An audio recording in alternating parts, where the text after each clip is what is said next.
My name is Ella Lou Holder Jones, one of the granddaughters of the late Jerusha Lackey Holder, wife of the late Honorable Richard Nathaniel Holder of the settlement called Crozierville, Monserrate County, Liberia.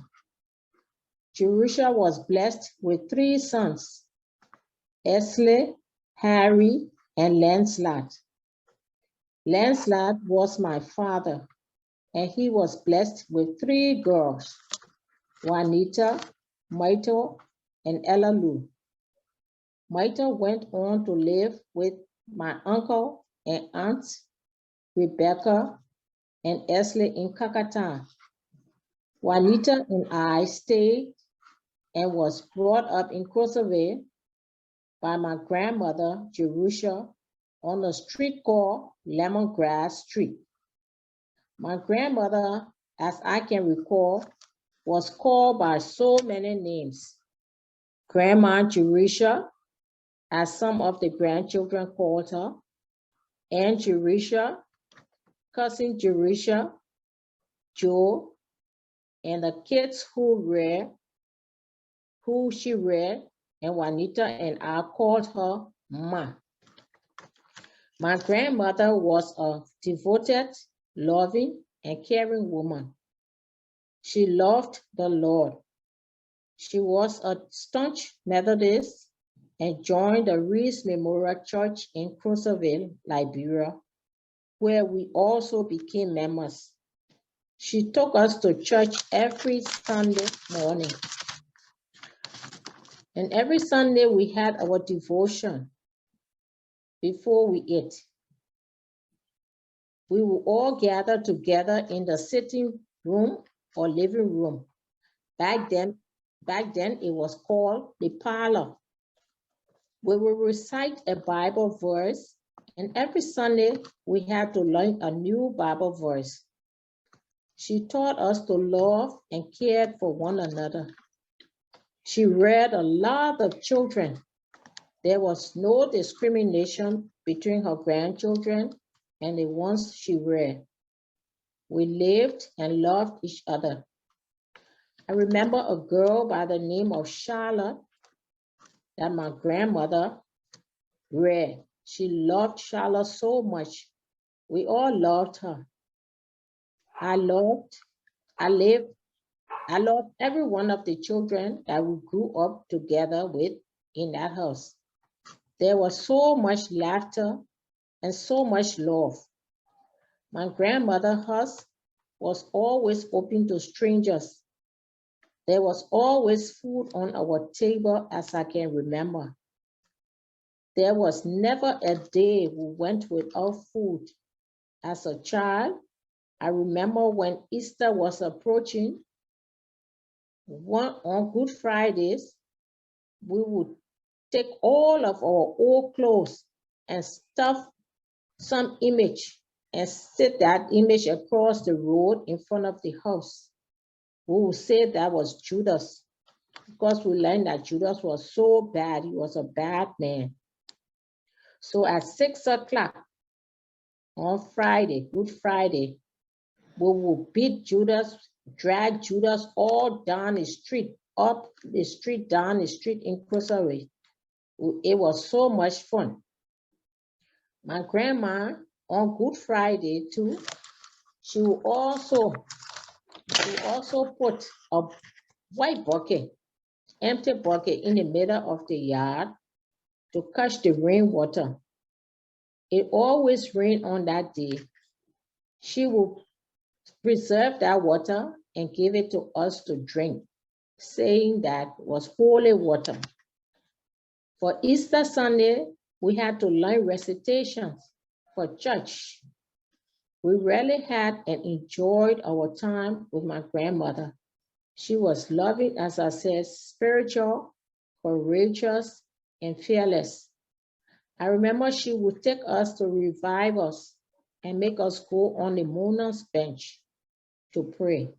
Something I never understood, but we did it. I also remember my grandmother sharing whatever she had with strangers and people who passed through the yard in Crozierville. She even shared with the chickens she raised in her yard. When day broke, Ma would go on the back porch, like around midday, with a half a cup of rice. And she would call the chickens. She had a special way to call the chickens. She would say, "Kuchi, kuchi, kuchi, kuchi." And you will see those chickens, wherever they were, they will come flying, running to eat that rice. We had so much lovely time in Crozierville with my grandmother. And the kids she reared, we lived like one big happy family. We loved each other so much, we shared so much. I know that her soul has found a resting place in the bosom of the Lord. Rest on Ma. Rest. We had chickens, goats, we had cows, and he had it on a farm called Yankala, and that was like 3 miles beyond Bong Miles. So he had his chickens. He used to take the chickens, kill the chickens. He would take it to the Bong Mining Company to sell. And he had special bags ordered from America where he would put the chickens in to take to sell to different supermarkets. Sometimes he brought them to Monrovia too. And on his chicken bags, they had whole homegrown chickens with giblets. I can remember that was written on the logo on the bags that he would put the chicken in to go and sell. And he had these women, the Pele women on the farm to kill the chickens. They will kill the chickens under a big hut. They will hang them upside down and have these big iron pots, boiling with water, put it in it, and they will clean those chickens so nicely and pack them in the bags. And then for the chicken eggs, we used to go. The chickens, they will hatch and produce the eggs. Sometimes Juanita and I, when we come from the mission, we go on the farm, we'll go and try to get the eggs. We carry the basket around to the chicken houses and try and collect the eggs.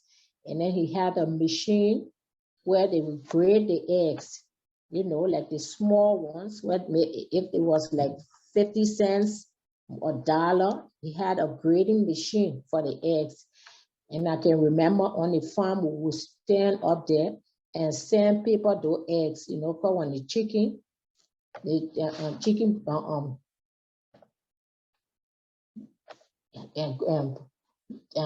hash those, not even hash, or when they bring out those eggs, sometimes the manure or something would be all on it, they died and something.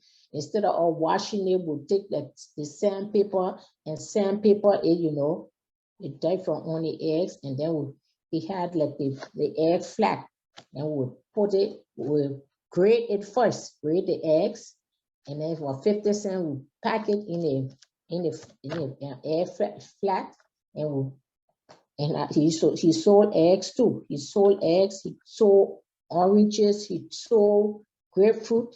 He had all kinds of fruit, vegetables, and all. He used to carry them out to the supermarkets, put it in his, remember he had this big red truck, Ford truck, put it in it and carry it to sell.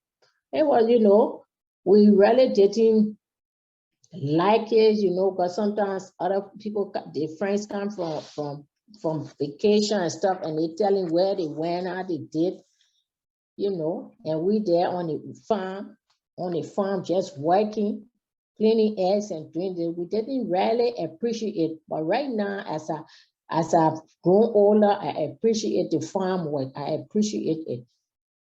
Because it was not like now, where the city is so packed. It was quiet. and so nice. We had a whole lot of fresh food, organic things, food to eat. We had fresh orange juice to drink, and the eggs, you know. Looking back, you realize, you say, but I didn't appreciate these things at that time. So just thought, you know, oh, you were just down your farm, no fun or something, just doing this thing. But I appreciate all the hard work. I appreciate it. But when we were in Crozierville, we didn't do anything, hardly. In Crozierville, we didn't do anything because there were people that cook for us and clean up. So on the farm, we did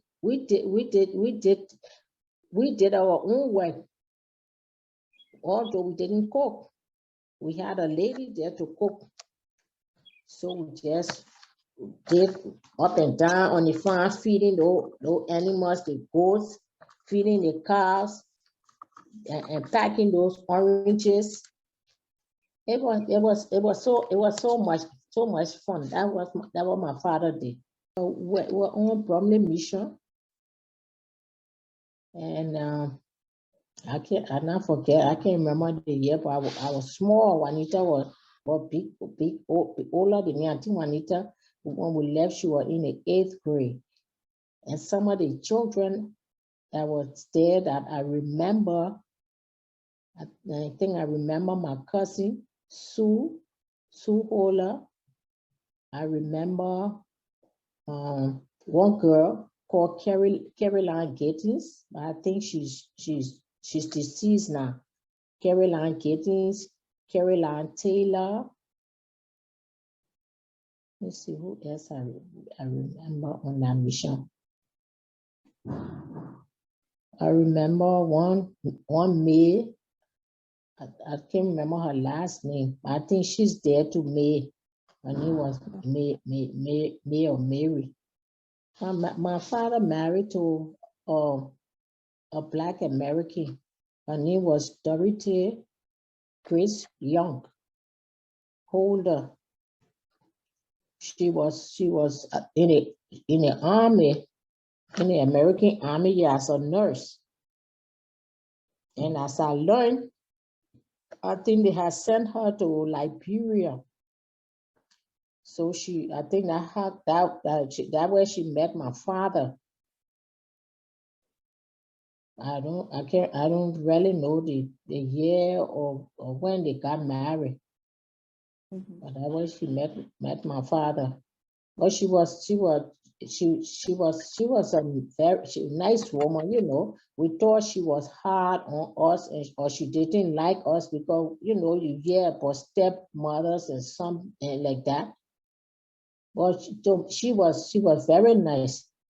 She used to go on a mission with my father. She used to go pay our school fee and stuff. Very caring. She loved us because she loved my father. So she loved us. And I appreciate her because she helped to bring us up. She raised us up. My mother was Catherine Sejide Wardrobe. She was a crew boat lady. She stayed in our house too in Crozierville with us. She took care of both Juanita and I. She cooked, she baked, she sewed. She even went to this ladies' school in Pennsylvania, baby Hayes. They had a sewing class there, and she joined that sewing class. They used to sew and make like clothes for the 26, like the float and things like those. Most people would know her. Probably they won't know her by her name, but she stayed in our house with us. And she took care of Juanita and I. Most people call her Miss Catherine. We call her Tita. I call her Tita. So people that will come, you know, pass, sometimes they coming from the church or come from conference or something like that, you know, they stop And Tita, Charlotte, Moses, all of them, they would cook. And Tita used to cook. She used to take care of my grandmother. She stayed in the house. All the people on the mission on Bromley, they would say, oh, Juanita, Ella Lutita coming. Go on our birthday, she would bake cake and bring it on the mission there for us. But then I brought her over here. She came, I don't remember. I was small, and I remember they brought Charlotte from they seen my father from the farm, because they had people on the farm, and Charlotte's father and mother, they were on that farm too. I used to call, remember, we call her father Nakemu.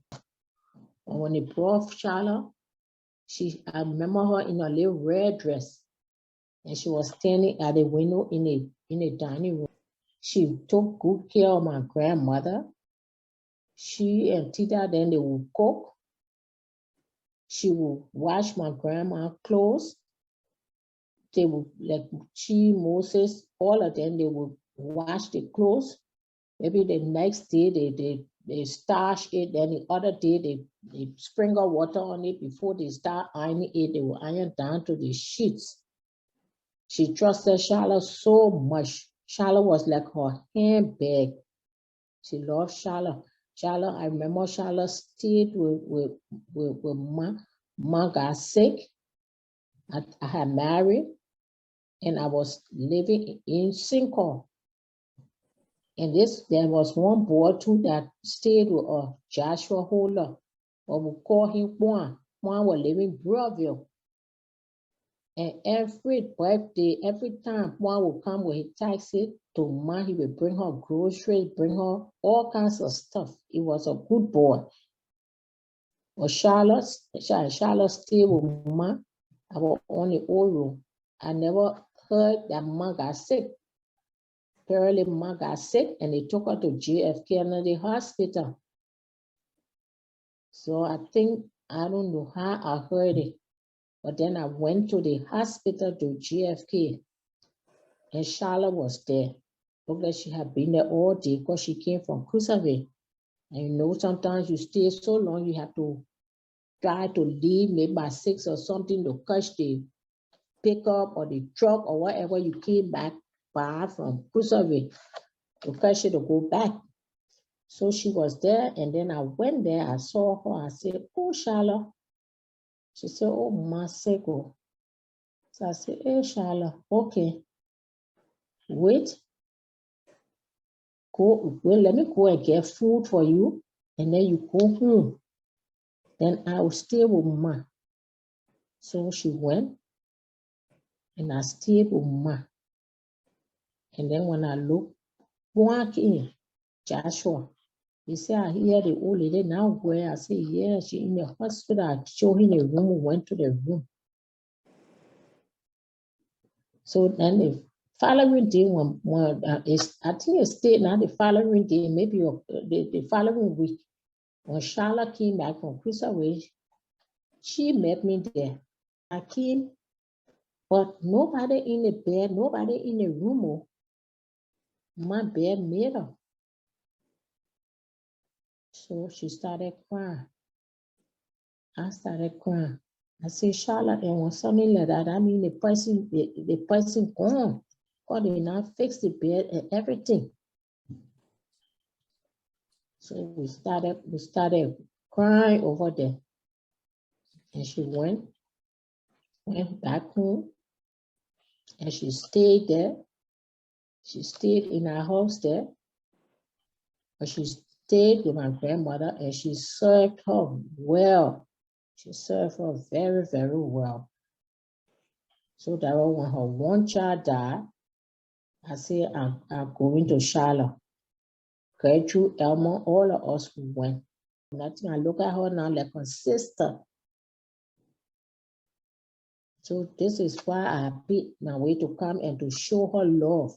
All of us, Gertrude, all of us. Because of how we grew up. loving, not despising one another, not saying this or not to ridicule the person because the person not in a position like you or think no.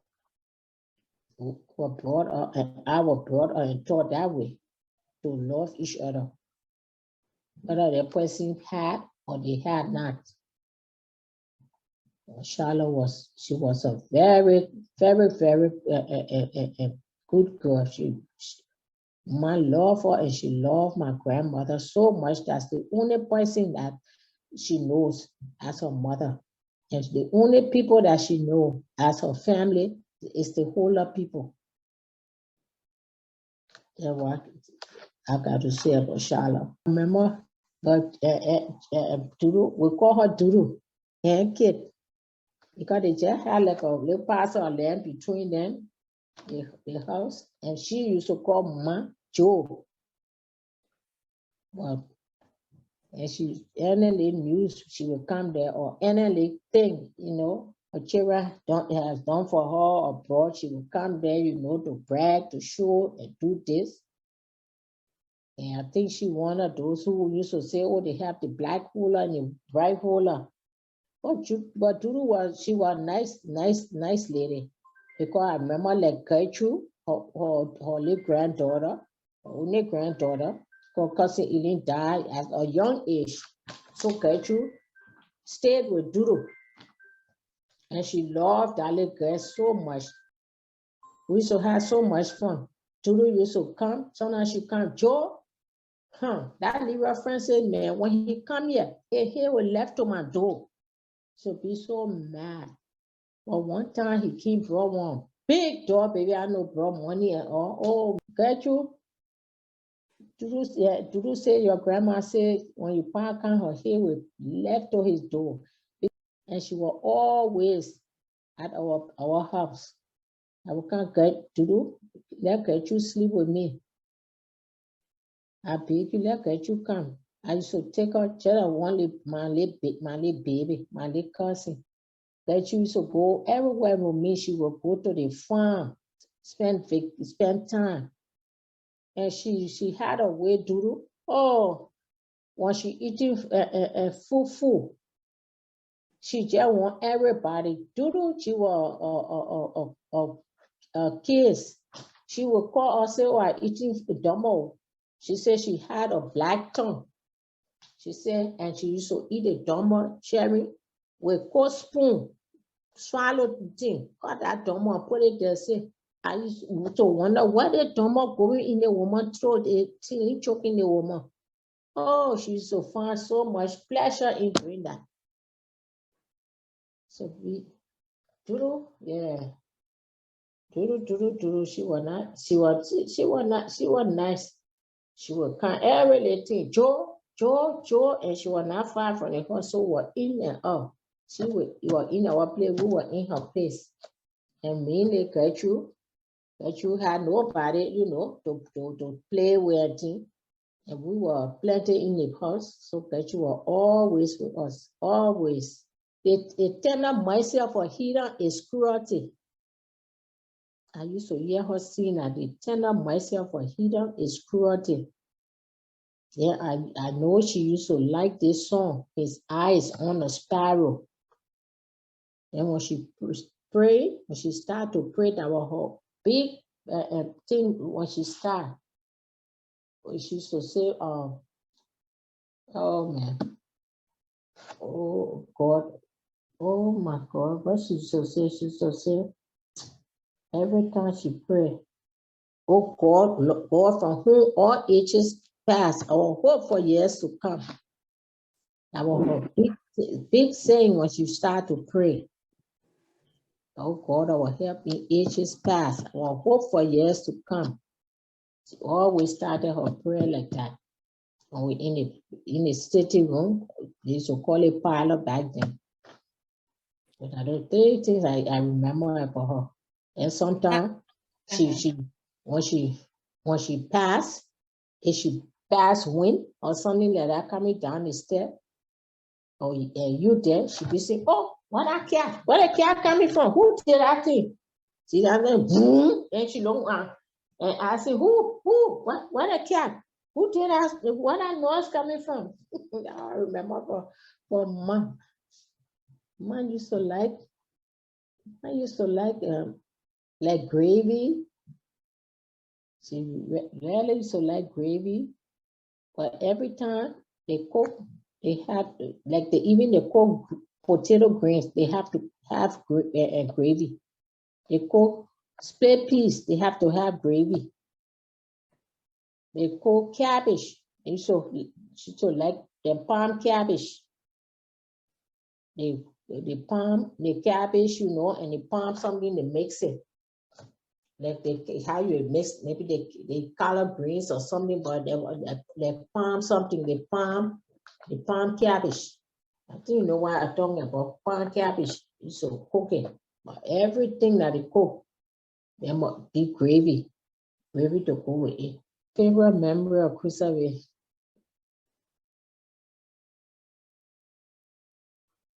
My favorite memory of Crozierville is like when Easter coming, when Easter approaching, Easter.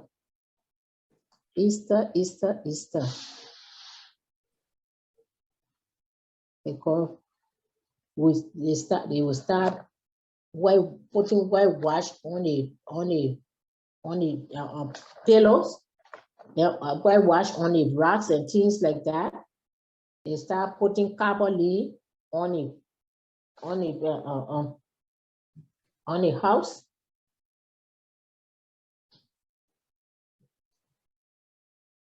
And then my memory too, we used to walk, we go walking down David Town, go in the bush.